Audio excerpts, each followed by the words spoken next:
राम के चरणारविंद गोविंद के चरणारविंद राधा गोविंद के चरणारविंद राधा गोविंद के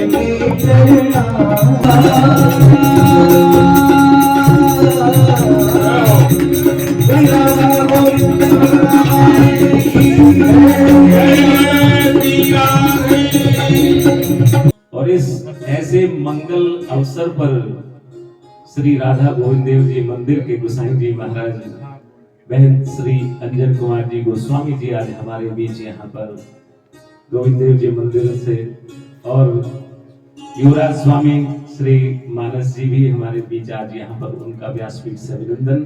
साथ में महंत श्री दीपक वल्लभ गोस्वामी जी भी जो है हमारे बीच हैं, तो व्यासपीठ से और मेरी तरफ से बहुत बहुत अभिनंदन। तो राम से बड़ा तो राम का नाम है। जीते जी राम नाम जपना और राम राम बोलना, इससे बढ़कर प्रभु श्री राम को पाने का और कोई सरल मार्ग नहीं हो सकता। दोस्तों, डी मीडिया टाइम्स राम कथा के चतुर्थ दिवस पर आपका पुनः स्वागत करता है। दोस्तों, अजमेर रोड नीलकंठ कॉलोनी स्थित श्री सुख संप्रदाय आचार्य पीठ बरसाना में श्री सरस परिकर की ओर से सुख संप्रदाय पीठाधीश अलबेली माधुरी शरण महाराज के सानिध्य में हो रही श्री राम कथा में आचार्य राजेश्वर महाराज के मुखारबिंद श्रद्धालु प्रभु श्री राम के जीवन और उनके आदर्शों, धर्म की महिमा को आत्मसात कर रहे हैं और साधु संतों का आशीर्वाद भी पा रहे हैं। दोस्तों, राम नाम जपने पर जन्मों के पाप मिट जाते हैं, इसीलिए तो कहते हैं राम से बड़ा तो राम का नाम है। हमें सब कुछ भूलकर प्रभु श्री राम की भक्ति में लीन हो जाना चाहिए और श्री राम कथा इसका सशक्त माध्यम है। दोस्तों, हमारे चैनल डी मीडिया टाइम्स को सब्सक्राइब कर अपने जीवन में राम नाम के इस महापर्व को आत्मसात करें और वीडियो अच्छी लगे तो लाइक और शेयर जरूर करें। जय श्री राम। पुत्र मुनि विश्वामित्र जब उन्होंने सुना कि प्रभु श्री नारायण अवतार ले चुके हैं अयोध्या में, उन्होंने मन में विचार किया कि ये जो दुष्ट राक्षस है, जो हम लोगों को जब तब अनुष्ठान यज्ञ आदि नहीं करने देते हैं, ये सभी राक्षस बोले भगवान के हाथों ही मरेंगे, उनके अलावा कोई और नहीं मार सकता। तो इसलिए मुझे अब प्रभु श्री राघवेंद्र सरकार को लेने के लिए जाना चाहिए। इस बहाने जाऊंगा आंसू बहाने के लिए, उनकी दी हुई जिंदगी में उनको पाने के लिए। बोले इन दुष्ट राक्षसों को मरवाने के बहाने ही मैं राम जी के पास जाऊंगा और उनको लेकर के आऊंगा। बोले उनके द्वारा दिया गया ये जीवन धन्य हो जाएगा जब मैं उनको प्राप्त कर लूंगा, और वहां पर जाकर के फिर राम जी से निवेदन करूंगा, जा कहूंगा आपने घर में मुझे बुलवा लिया, किंतु मैं आया तुम्हें वन में बुलाने के लिए। यज्ञ पूर्ण जब हुआ भाग्य दशरथ के खुले, किंतु आया यज्ञ में पूर्ण कराने के लिए। बोले प्रभु से जाकर के कहूंगा कि हे भगवान, आपने मेरा वन छुड़ा करके अपने घर बुला लिया, इसलिए अब मैं आपका घर छुड़ा करके आपको वन में लेकर के जाऊंगा। आप मेरे साथ चलिए और मेरे वन को बसाइए। यदि आप मेरा वन बसाएंगे ना तो मैं आपका घर बसा दूंगा, और तो क्या करूंगा। बोले महाराज जरूर दशरथ जी जो है मना करेंगे, कहेंगे कि नहीं नहीं मैं नहीं दे पाऊंगा अपने पुत्रों को। तो उनको याद दिलाऊंगा कि याद कीजिए महाराज, यज्ञ के कारण ही आपको राम जी मिले हैं, तो फिर आज यज्ञ को पूर्ण करने के लिए आपको राम जी को देने में असमंजस कैसा, धर्म संकट, संकोच कैसा। और बोले जब राम लक्ष्मण को प्राप्त कर लूंगा ना तो सारी दुनिया को कह दूंगा, राम लक्ष्मण प्राप्त कर जग से कहूंगा गर्व से, आज माने जोर मेरा आज माने के लिए, आज माने जोर मेरा आजमाने के लिए। जिनकी कृपा में भक्ति है और कोख में मुक्ति छिपी, जिनकी कृपा में भक्ति है और कोख में मुक्ति छिपी, राजेश रघुवर आए हैं बिगड़ी बनाने के लिए। राजेश रघुवर आए हैं बिगड़ी बनाने के लिए।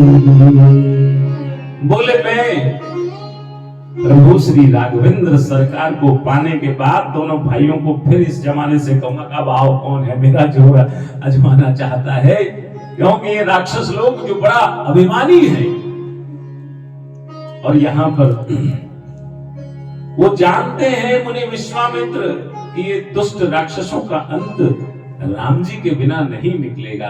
असल में ये अंधेरा है, राक्षस क्या है? अज्ञान का अंधेरा है। बोले अज्ञान का अंधेरा तो तभी मिट सकता है जब ज्ञान का प्रकाश उस अंधेरे को नष्ट करके इस संसार को आलोकित करे। परिश्रम करे कोई कितना भी, लेकिन कृपा के बिना काम चलता नहीं है।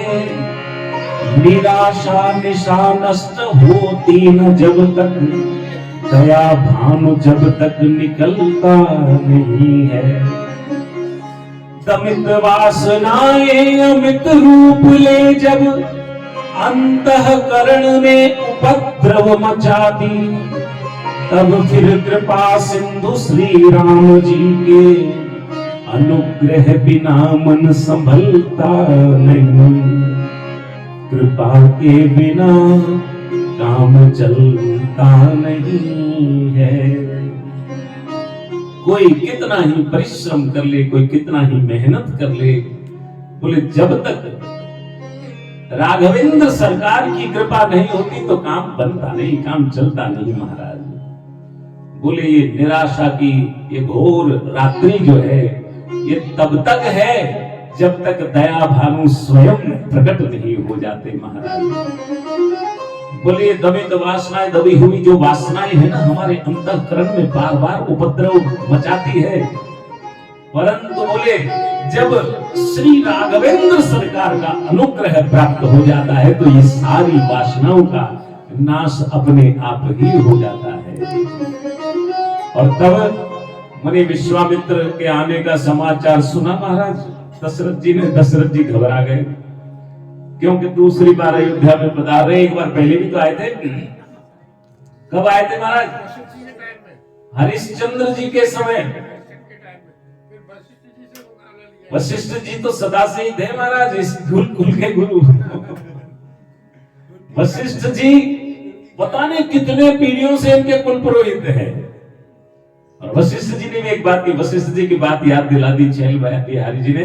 तो वशिष्ठ जी के पास से स्कूल से प्रपोजल आया, यानी उनसे प्रस्ताव भेजा महाराज के रघुकुल से कि बोले इस वंश से प्रस्ताव आया कि आप हमारे कुल पुरोहित बने। बोले नहीं नहीं, ये पुरोहिताई का काम हम नहीं करते किसी का। अरे मर जाओ तो बाल खुद कटाओ। पहले ऐसे ही होता था महाराज, राजा लोग मरते थे तो पुरोहित जी बेचारे बाल कटाते थे। अभी भी कटाते हैं महाराज, पाली मेवाड़ उधर तो जाओगे तो। हाँ तो बोले मर जाए तो पहले पुरोहित जाए। बोले घर में बालक जन्मा हो तो पहले पुरोहित जाए। कभी नामकरण के बहाने, कभी जात कर्म के बहाने, कभी किसी और के बहाने, कभी अंतिम संस्कार के बहाने वाला हर काम में पुरोहित। बोले नहीं चाहिए हमको ऐसे पुरोहित आइए, हमने तपस्या की है। ब्रह्मा के पुत्र ब्रह्मा जी ने कहा कि बेटा देखो इस वंश में स्वयं भगवान नारायण अवतरित होंगे, इसलिए ये प्रस्ताव मत छोड़ो। बहुत प्रस्ताव छोड़ दिए तुमने, अनेक वंशों से आए हैं, इसको मत छोड़ो। और तब वशिष्ठ जी ने, जब राम जी आए थे ना महाराज, जब ब्याह करके, तो वशिष्ठ जी ने कहा था कि मैं आज समझ में आया मेरे ब्रह्मा जी का, जो पिताजी का जो है आज्ञा के, बोले आप राघवेंद्र सरकार प्रकट होने वाले थे, इसलिए मुझे उन्होंने कहा कि तुम इसको तुरंत स्वीकार करो। तो बोले पहले एक बार अयोध्या में आए थे मुनि विश्वामित्र, जब राजा हरिश्चंद्र थे राजा, और उस समय राजा हरिश्चंद्र को सब कुछ छुड़ा दिया, राजपाट, पत्नी, पुत्र की मृत्यु हो गई और शव शमशान घाट में नौकरी करने लगे। अपने ही पुत्र का शव नहीं जलाने दिया, दर दर का भिखारी बना दिया था सत्य की परीक्षा के लिए। तो बोले आज वही विश्वामित्र फिर पधार रहे, पता नहीं जब भी आते हैं कोई उथल मचती है अयोध्या में, आज पता नहीं क्या करने वाले। पर कोई बात नहीं, मुनि है ना तो राजा दशरथ है जिसने दशों इंद्रियों को अपने नियंत्रण में कर रखा है, वही दशरथ है। दशरथ ने सोचा कि संत पधार रहे हैं तो मेरे लिए एक सौभाग्य की बात है, और तब आए महाराज ने विश्वामित्र का स्वागत सत्कार किया। मुनि वशिष्ठ ने पहले समझा दिया, अपने सिंहासन पर बिठा देना। बोले बैठिए, खुद उतर गए, बोले सिंहासन पर। बोले मैं आपके दोनों पुत्रों को लेने के लिए आया हूं। बोले मैं कौन हुक्म देने वाला, मैं थोड़ी हूं राजा, राजा आप हैं, आपकी जो इच्छा हो वो करो महाराज। मुनि विश्वामित्र कहते हैं कि हे महाराज, वन में जो है ये राक्षस लोग बड़ा दुखी करते हैं, इसलिए मेरा आपसे निवेदन है कि आप अनुज समेत देव रघुनाथा, अनुज समेत देव रघुनाथा, निश्चर वधु में हो सनाथा, निश्चर वधु में हो सनाथा। बोले आप अपने दोनों पुत्र राम और लक्ष्मण को मुझे दे दीजिए, क्योंकि राक्षसों का तो अंत होगा ही होगा, और मैं भी अब तक जो अनाथ था वो सनाथ हो जाऊंगा राम जी को पाकर के। एक बार तो कहा कि मना किया महाराज, ये राघव को मुझे देने में बड़ा संकोच हुआ है, कुछ और मांग लीजिए महाराज। राघव मैं न दूंगा, राघव को मैं न दूंगा, मुनिनाथ मरते मरते, मुनिनाथ मरते मरते, राघव को मैं न दूंगा, राघव को मैं न दूंगा, मुनिनाथ मरते मरते, मुनिनाथ मरते मरते, मेरे प्राण ना रहेंगे, मेरे प्राण ना रहेंगे, ये नाम करते करते, ये नाम करते करते, राघव मैं न दूंगा, राघव मैं न दूंगा। प्रभु श्री राघवेंद्र सरकार और लक्ष्मण जी को जब मांगा मुनि विश्वामित्र ने, तो महाराज दशरथ कहते हैं कि हे महाराज, हे मुनिवर, यद्यपि मुझे मेरे चारों ही पुत्र अत्यंत प्रिय हैं, परंतु राम तो मुझे सर्वाधिक प्रिय है। मैं अपने पुत्रों को अपने से अलग नहीं कर सकता, आपको दे नहीं सकता। यदि बात उन असुरों को, राक्षसों को मारने की है तो मैं स्वयं चतुर्ंगी सेना लेकर के आपके साथ चलूंगा, भले युद्ध में मेरे प्राण ही क्यों नहीं चले जाएं, परंतु मैं अपने पुत्र राम को नहीं दे सकता। और जब इस प्रकार से कहा तो एक बार तो क्रोध आ गया मुनि विश्वामित्र को। यदि आज विष्णु से कहता मैं, चल देते छोड़ गरुड़ वाहन, शंकर से यदि विनती करता, मिल जाता उनका भी आसन। मांगी जो तुझसे यह भिक्षा, इसलिए मुझे संताप हुआ। दुख हुआ तुझे भी मुझको भी, इस पुण्य कार्य में पाप हुआ। बोले यदि आज मैं भगवान नारायण से कहता तो वो भी अपना वाहन गरुड़ छोड़कर मेरे साथ चल पड़ते राजा। यदि मैं भगवान महादेव से निवेदन करूं तो उनका भी सिंहासन हिल जाए। मुझे बड़ा दुख हुआ जो मैंने आज तुझसे ये भिक्षा मांगी कि जिसके कारण मुझे भी दुख हुआ और तुझे भी दुख हुआ, क्योंकि तूने मना कर दिया, तुझसे मांगा तो इसलिए तुझे दुख हुआ, और तूने मना कर दिया तो मुझे दुख हुआ। और तब वशिष्ठ जी समझ गए कि राजा को समझाना चाहिए, और तब वशिष्ठ बहुविधि समझावा, नृप संदेह नाश कह आवा। गुरुदेव वशिष्ठ ने कहा कि महाराज, जिन राम जी को देते हुए आपको संकोच है और मन में भय है कि आपके बालक सुकुमार हैं, बोले उनका भय छोड़ दीजिए, ये तो स्वयं जगदीश्वर है, बोले तो जगत के पालन करता स्वयं भगवान नारायण है, इसलिए मन में किसी प्रकार का वहम, शंका, संदेह मत पालो।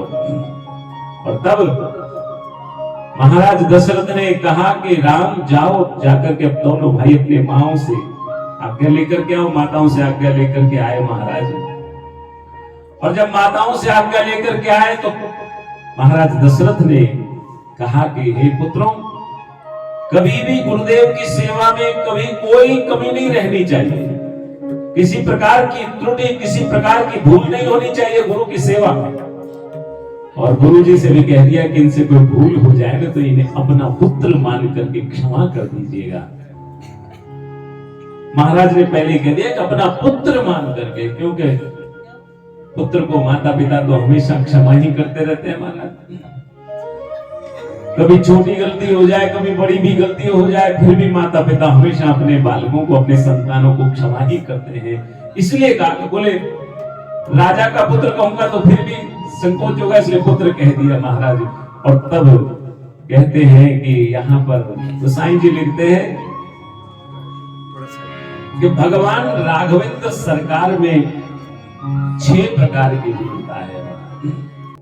मुनि विश्वामित्र जब साथ लेकर के गए तो एक राक्षसी थी जिसका नाम था ताड़का। ये ताड़का जो है ना महाराज, ये पूर्व में महायक्षिणी हुआ करती थी, और ये सुकेतु यक्ष की पुत्री थी महाराज।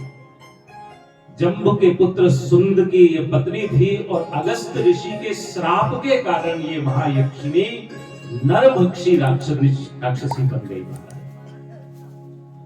मलुद और करस नामक ये क्षेत्र जहां पर ये ताड़का रहती थी, भीषण शब्द सुना, राम जी ने पूछा तो मुनि विश्वामित्र ने कहा कि ताड़का भगवान ने आप देखा तब एक बाण निकाला और उसके वहीं प्राण हरण कर लिए। तो बोले राम जी ने केवल एक ही बाण चलाया, क्यों? क्योंकि इसलिए कि यदि ये इसको पता चल गया कि मैं इतना बलशाली हूं, ये मेरी शरण में आ गई, तो फिर इसकी मृत्यु नहीं हो पाएगी, इसका उद्धार नहीं होगा। क्योंकि प्रभु का तो नियम है कि शक्रदेव प्रपन्नाय तवास्मि बीच याचते अभयम सर्वभूतेभ्यो ददाम्ये तद्व्रतम मम। तो बोले जो मेरी शरण में आ जाता है, मुझसे याचना करता है कि मैं आपकी शरणागति में हूं प्रभु, तो बोले उसकी रक्षा करना मेरा कर्तव्य बन जाता है, मेरा दायित्व बन जाता है। और भगवान तो महाराज कभी भी जो है ना, भक्तों के लिए तो अपना बनाया हुआ नियम कभी नहीं पलटते, लेकिन भक्तों के लिए जरूर पलट देते हैं महाराज। तो ऐसे में ताड़का का अंत किया महाराज, और बला और अतिबला ये विद्याएं महाराज मुनि विश्वामित्र ने दी। अब जब बला और अतिबला विद्याएं दी महाराज, कहते हैं कि ये बला और अतिबला का ये प्रभाव है कि भूख प्यास मनुष्य को कभी नहीं सताती। और मुनि विश्वामित्र जानते थे कि भविष्य में राम जी को 14 वर्ष वन में रहना पड़ेगा, तो वहां संभव थोड़ी है कि हमेशा रोज रोज महाराज भोजन मिले, रोज रोज कंदमूल फल मिले। भूख सताएगी नहीं तो भोजन की चिंता होगी नहीं, और भोजन की चिंता नहीं होगी तो उन दुष्ट राक्षसों का अंत करने के लिए निरंतर प्रयत्न करते रहेंगे इस राघवेंद्र। तो प्रभु श्री राघवेंद्र सरकार ने कहा कि गुरुदेव अब आप यज्ञ करिए निश्चिंत होकर के महाराज। मारीच सुबाहु आदि राक्षस आए, बिना फल वाला बाण मारा, मारीच को 100 योजन के समुद्र के पार फेंक दिया, मारा नहीं। ताड़का को मार दिया, सुबाहु को मार दिया, दूसरे अन्य राक्षसों को मारा, लेकिन मारीच को नहीं मारा। क्यों?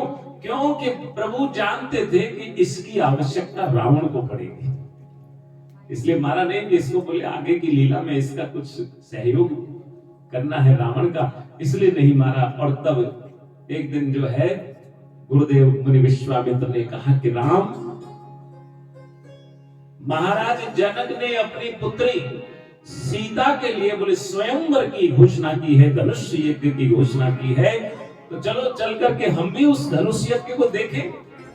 राम जी बोले गुरुदेव हम तो आपके पीछे पीछे हैं, आप जहां लेकर के चलोगे वहीं हम आपके साथ चल पड़ेंगे। धनुष यज्ञ सुनि रघुकुल नाथा, धनुष यज्ञ सुनि रघुकुल नाथा, ऐसी चले मुनि वर के साथा, ऐसी चले मुनि वर के साथा,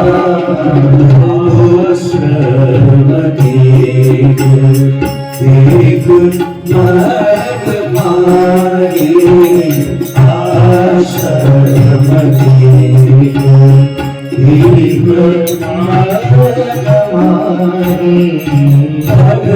अगमेघ जीवन जंतु तैनागी,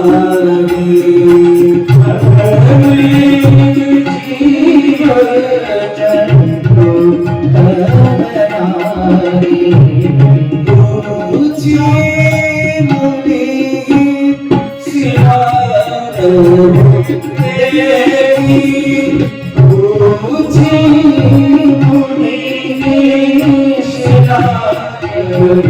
देखी सकल कथा मुनि कथा विशेषी, सकल कथा मुनि कथा विशेषी, आश्रय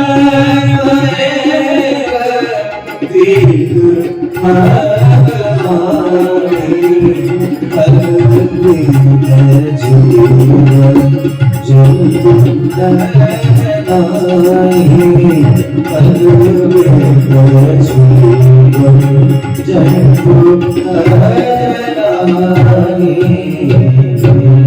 रघुनंदन मुनि विश्वामित्र के साथ जा रहे थे। जाते जाते मार्ग में एक आश्रम दिखाई दिया महाराज। वो सूना निर्जन आश्रम, ना कोई मनुष्य है वहां, ना कोई पशु और पक्षी दिखाई दे रहा है। एक कुटिया बनी हुई और उस कुटिया के द्वार पर ही एक पत्थर की शिला जैसी वहां पर प्रतीत हुई, दिखाई दी। काहे के पत्थर की शिला थी? वास्तव में तो वो अहिल्या थी जो श्राप के कारण जड़ हो गई थी, लज्जा के कारण जड़ हो गई थी, और वो निरंतर प्रतीक्षा कर रही थी प्रभु के आगमन की।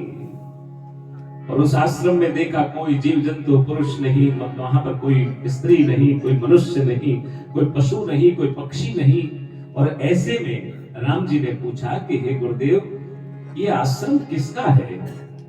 तो गुरुदेव ने कहा कि राम ये आश्रम गौतम ऋषि का है, और गौतम ऋषि के श्राप के कारण बोले उनकी ये जो पत्नी है अहिल्या, यही ये जड़वत होकर शिला की भांति यहाँ पर प्रतिष्ठित है। गौतम नारी श्राप बस उपल देव धरी धीर, चरण कमल रज चाहती कृपा करो रघुवीर। हे रघुवीर, ये अहिल्या है गौतम ऋषि की पत्नी, आपकी परम भक्त है, बहुत ही भागवता स्त्री है। बोले बड़े दिनों से धैर्य धारण करके ये आपके आगमन की प्रतीक्षा कर रही है। आपके चरणों की धूली से इसे कृपा करके कृतार्थ करिए। आपके चरणों की धूली ये चाहती है। राम जी के मन में संकोच हुआ कि एक तो स्त्री है, ऊपर से ऋषि की पत्नी, यदि मैं चरण लगाऊंगा तो मुझे दोष लगेगा। और तब वो अहिल्या कहने लगी, तारा है सारा जमाना प्रभु हमको भी तारो, तारा है सारा जमाना प्रभु हमको भी तारो, तारा है सारा जमाना प्रभु हमको भी तारो। प्रभु श्री श्री राघवेंद्र सरकार से हाथ जोड़ करके प्रार्थना करते हुए अहिल्या कहती है कि हे प्रभु, मुझे ना तो आप स्त्री समझे और ना ऋषि की पत्नी, एक आर्त और दीन दासी समझ करके मेरी इस दीन दशा से मुझे मुक्त कर दीजिए भगवान।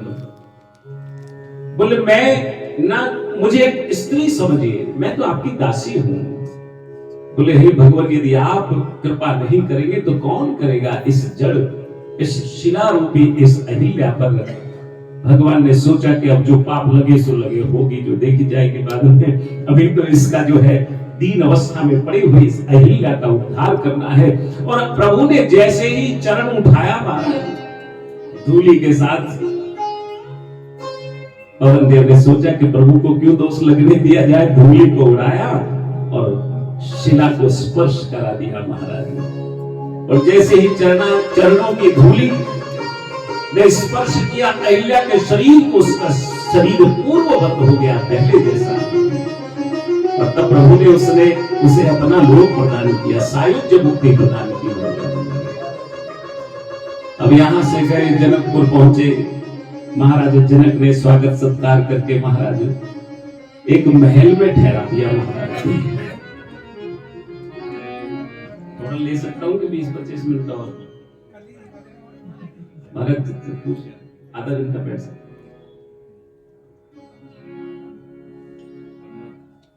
हाँ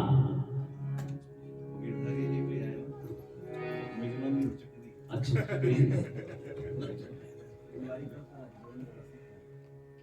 फुलवारी में लेके चलेंगे सीधे। तो प्रभु श्री राघवेंद्र सरकार पहुंचे महाराज, और जब वहां पर गए तो बड़ी सुंदर मनोहर लीलाएं वहां पर हुई महाराज। उन्हीं लीलाओं में एक, जब उनको महल में ले जा करके रख दिया महाराज, गुरुदेव की सेवा के लिए वो पुष्प वाटिका में पहुंचे महाराज, पुष्प लेने। अब पुष्प लेने के लिए पहुंचे महाराज जनक की वाटिका में, दोनों भाई राम और लक्ष्मण जी महाराज। चहु दिस चितहि पूछे मारी, चहु दिस चितहि पूछे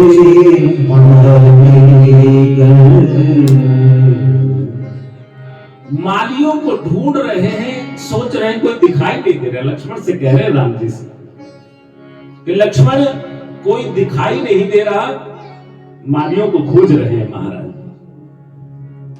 लक्ष्मण जी ने कहा कब कोई दिखाई नहीं दे रहा तो तोड़ लीजिए हम जाकर। राम जी ने कहा नहीं नहीं, ऐसे बिना पूछे नहीं, दूसरे की वाटिका है, दूसरे का बगीचा है महाराज। और यदि हम लोग होते महाराज, राम जी तो देख सोच रहे हैं कि कोई दिखाई नहीं दे रहा है, और उनकी जगह हम होते तो क्या सोचते, कोई देख तो नहीं रहा है। कई बार लोग जाते हैं ना बगीचों में महाराज, देखते सुंदर गुलाब का फूल है, इधर उधर देखते कोई नहीं, अच्छा ठीक लगा लिया, जेब में रख लिया महाराज। तो भूल जाते हैं कि भाई जो देखने वाला है ना, वो तो लाख आंख से देख रहा है। मेरे मालिक के दरबार में सबका जीवन खाता, मेरे मालिक के दरबार में सबका जीवन खाता।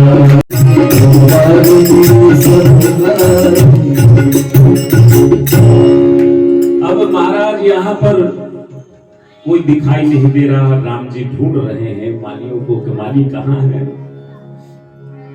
तो भाव ये है कि संकेत है कि संसार को देखने वाला, चलाने वाला तो महाराज लाखों आंखों से देख रहा है। उसके खाते में जरा सा भी कोई अंतर नहीं आ सकता। आपके बड़े से बड़े सुपर कंप्यूटर फिर भी गड़बड़ कर सकते, परंतु उसके खाते में जो बोएंगे वही हम काटेंगे। जरा सा भी रत्ती भर भी ऊपर नीचे नहीं होता। जो भी पद प्रतिष्ठा मान सम्मान रूप धन यौवन जो भी मिलता है तो सब उसके हिसाब का ही फल है हमें मिला है। भगवान राघवेंद्र सरकार ढूंढते ढूंढते सामने से मालियों को देखा, मालियों से कहा कि मिथिला के मालियों से पूछा कि हम बगीचे से अपने गुरुदेव की पूजा के लिए जो है ना कुछ पुष्प लेना चाहते हैं। तो उन्होंने मना कर दिया कि बोले नहीं नहीं, हम आपको भीतर नहीं जाने दे सकते। बोले क्यों? बोले हमको डर है कि आपके पैरों में कुछ गड़ नहीं जाए। लक्ष्मण जी बोले चक्रवर्ती सम्राट महाराज जनक की बाग के बगीचे में क्या कंकड़ पत्थर, क्या कांटे बिछे हुए हैं जो पैरों में गड़ने का डर है? तो माली कहते हैं नहीं नहीं, यहाँ पर कंकड़ पत्थर या कोई कांटे नहीं होंगे। पंखुरी पायन गड़ जई है, राम जी बिनती सुनो, बगिया बिच जान नहीं है, राम जी बिनती सुनो।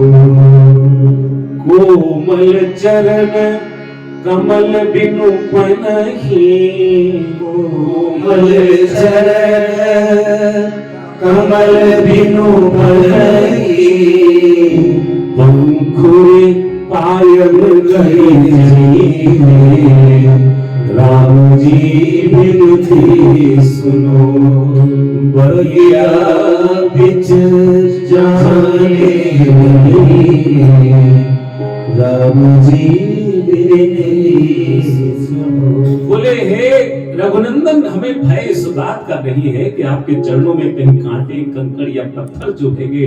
हमें तो भय इस बात का है कि कहीं आपके चरणार बिंद में पुष्पों की पंखुड़ियां नहीं गड़ जाए, क्योंकि आपके चरण कमल है ही इतने कोमल। तुम श्यामल गौर सुनो गौ लालन, आए कहां ते उरायन में, मिथिलेश की बटिया में बिहरो, हियरो हरिहार सुहायन में। यहाँ कौन पठायो दयाय निरायो, सुतोरन फूल उपायन में।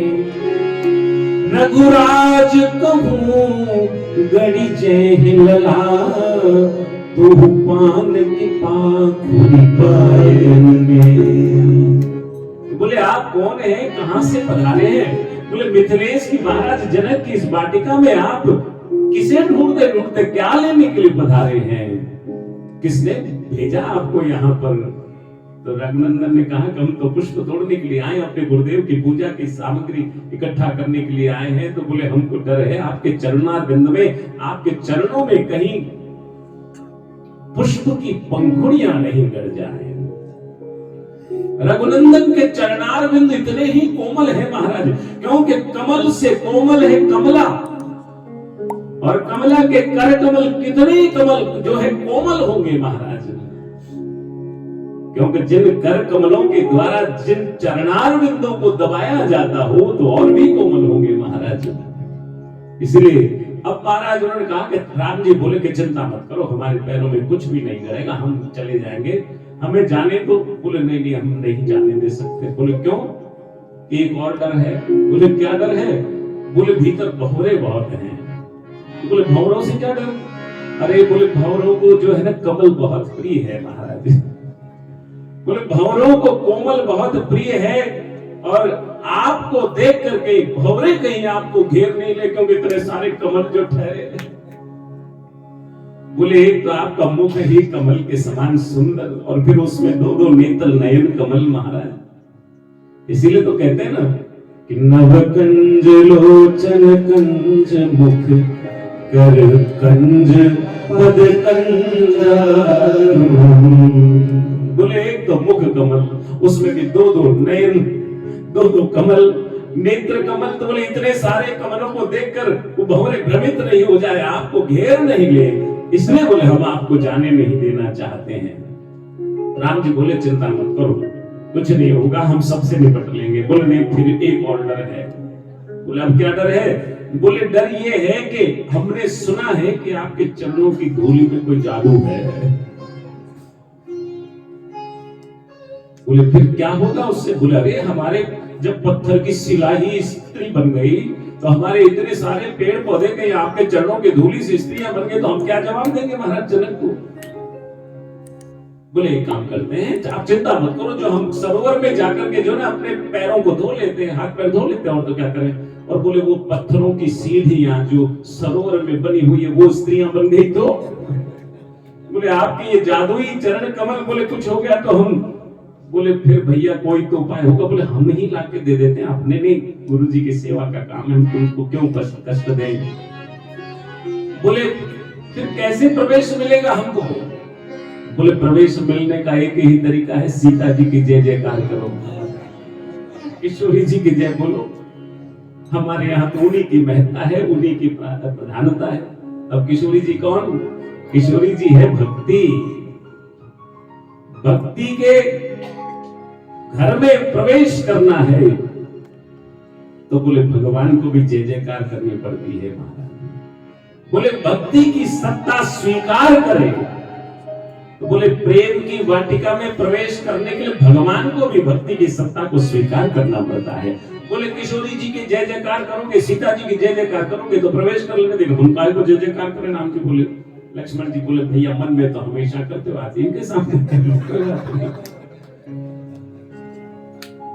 और अंततः किशोरी जी की जय जयकार करनी पड़ी महाराज। बोले यहाँ पर इस प्रेम की वाटिका में बोले भगवान को भी अपने भगवान होने का अभिमान छोड़ करके प्रवेश करना पड़ता है।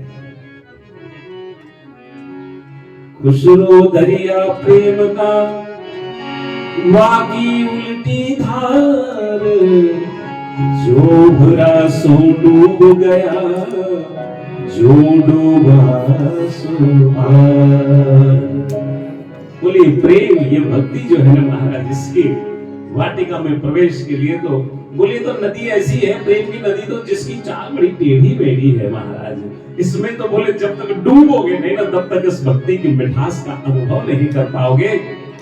बाहर से तैर तक अरे हमने जान लिया भक्ति ये है, भक्ति वो है, हमारे जैसे प्रवचन करना तो बहुत आसान है महाराज, परंतु डूब करके उसमें डूब करके उसे अनुभव करना, क्योंकि तो गूंगे का गुड़ है महाराज। गूंगे को गुड़ खिला दो, पूछो कैसा लगा, वो इशारे तो करेगा बड़े बड़े कि भाई ऐसा लगा वैसा लगा, पर बोल नहीं पाएगा ना, व्यक्त नहीं कर पाएगा कि उसका स्वाद कैसा है, उसकी मिठास कैसी है, बोल नहीं पाएगा। तो भक्ति भी ऐसी ही है, इस प्रेम को, भक्ति को जिसने समझ लिया वो फिर किसी को कहता नहीं है महाराज, कहने लायक भी नहीं रहता है। और तब यहां से प्रस्थान किया महाराज। तेरी अवसर सीता कहलाई, तेरी अवसर सीता कहलाई, पूजा को जनन जननी बढ़ाई, तेरी अवसर सीता